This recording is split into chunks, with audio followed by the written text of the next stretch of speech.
What's up, guys? Today we're going over stiff ankles, specifically 2 mobility drills that you can incorporate to your routine to strengthen your ankles and get more dorsiflexion.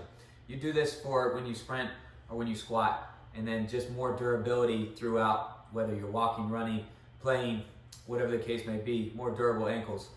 So when you go down into a squat, you need some clearance of dorsiflexion. You need to keep your heels on the ground, and your knees need to be able to travel forward in order to get down into depth. Now, if your knees don't go down in depth like this, then you have to compensate somewhere else, so your low back maybe arches a little bit too much and you collapse your chest forward.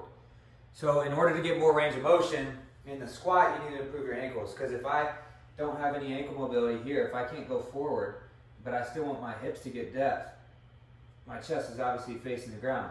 The only way for me to go down with the upright torso is for my knees to cave forward and get more dorsiflexion going forward. Okay, enough of that. Let's get into the movement. So you're going to start up top.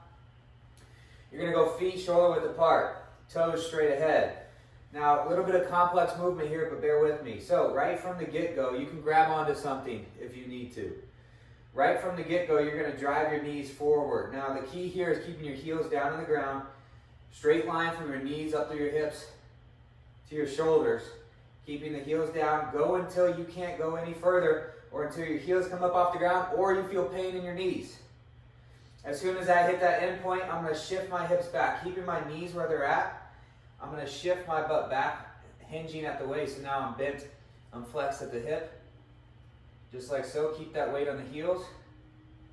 Once my hips fire all the way back into that end range of motion, I'm going to sit back just ever so slightly and drive up. Again, it's knees go down first, go as far as I can. You'll see I'm getting more dorsiflexion in my ankles. So I go from a vertical shin angle to a positive shin angle going forward. So I go as far as I can to either my heels come off the ground or I have pain in my knees. Now, if you want even more and you want to challenge your quads more, you can go down like that. But keep the heels down for this purpose. Once I get to that end range, I'm going to fire back, keep my knees where they're at. I bend, I flex at the hips. Now I've got more on my hips. I shift back, I drive through. We'll go 2 more.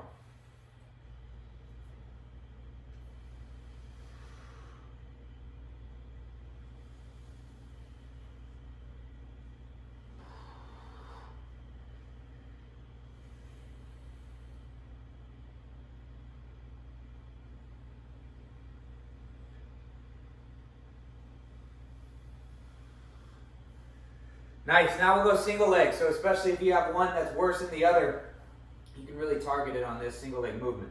Grab yourself a box or a chair, a bench or a box probably works better than a couch. But right here I'm gonna do an elevated split squat. Keeping my heel down on the bench, I'm gonna drive my knee up and over, and then from here I'm gonna use the muscles surrounding the ankle to help me to push with my quad to get out of it. So now actively push myself up, and then use my shin to pull me forward here into this dorsiflexion, just like so. Now on a flat surface that isn't a couch, that isn't squishy, makes it much better. Actually, here, we'll just fire this over here. Beautiful. So right here, I'm gonna use my shin to pull myself down and forward, still too squishy. Boom, and then drive myself out of it. Hold for about 3 seconds at the bottom. Press that heel down to the box and push out of it. Last one. There's your mobility movements that you can do right now to help improve your ankle mobility, your dorsiflexion, strengthen your ankles, have more durable ankles. Have a great day.